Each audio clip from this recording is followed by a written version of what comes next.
system. Here's a picture of Mars.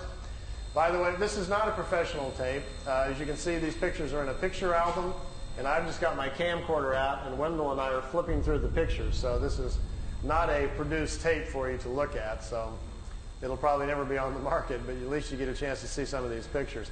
This is Mars just from a different direction with the sun very bright on it. Now, here is Mars, but here's one of these satellites. It's in orbit around Mars, made on Earth, unannounced, and is in orbit. This is the spring of 1976, and this device is in orbit around Mars. I don't know exactly who made it or who put it up there. Here's another one. This is Mars again, and here's the light panels, solar panels, and the satellite equipment in orbit around Mars again. This is a different one. This is a dust storm on Mars. Billy wanted to get close and try to take pictures of artifacts. You've all heard about some of the Sidonoplasma on Mars, about the face on Mars that Richard Hoagland and other people have been looking into. Billy published a paper back in the 70s talking about that. There was a race of people who lived on Mars. They had a terrible catastrophe about 186,000 years back. At the time, there was about 40 million people killed on Mars, and they're all gone now, of course. So there were societies there, and we will find quite a few remains of their civilization once we get up there. Here he's on board one of their large motherships. This is the side or the edge of a saucer that was parked inside as he was walking by it. Here's Jupiter. Here's the mothership in orbit. They're flying into it to go aboard. It was 17 miles high and about 10 miles in diameter. He spent 3 days on it. They went to different places in our galaxy to show him around. This was the craft that was right in front of him as they were flying into it. He took a picture of that one.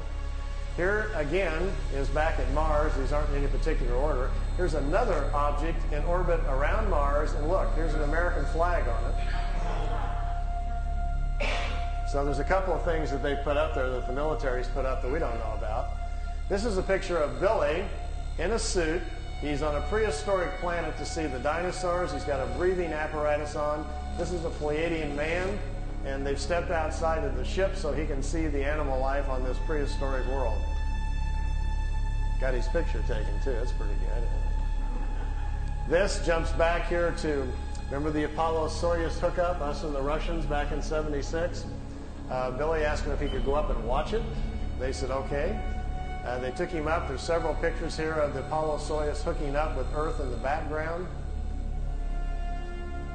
Some of the wildest pictures he's got. I mean, just look at the vantage point. The planet's in the background. How else would you get this picture unless you were up there at that particular vantage point? Not a lot of people have that in their photo albums, you know. You can imagine the people at NASA would crack up, you know. They'd probably find it a little hard to believe at first, but they don't have pictures like this. Here it is where it's just hooked up. There's Earth in the background, and here's the two capsules coming together.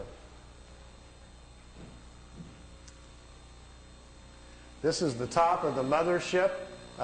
There's windows, but there was nobody in the windows as they came into it. We really missed out here.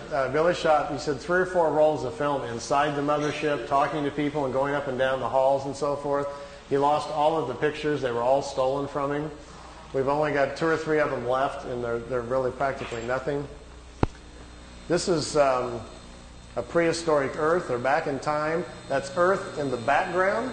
That's a moon in front of Earth, and he's looking over the surface of another moon. At that point, they told him there were 2 moons in orbit around planet Earth. We think we're about 60 million years back. Here's another picture over the surface. Neither one of those moons is currently the moon that's in orbit now. The moon that's in our orbit now, they say, has only been there around 5 million years.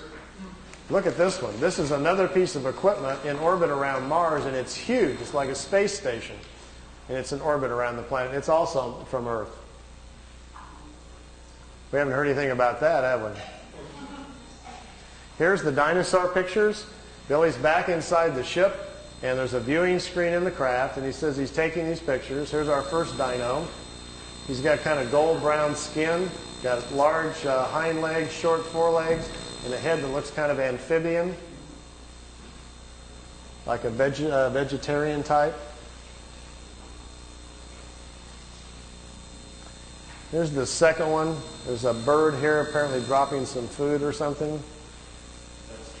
Is that Charles? Charles dropped his food. This one's pretty hard to see. Here's the head of some sort of creature crashing through some bushes here. It's hard to tell. I know it's probably hard to see these anyway from back there, but just the idea that someone could actually go back in time just really gets my brain going.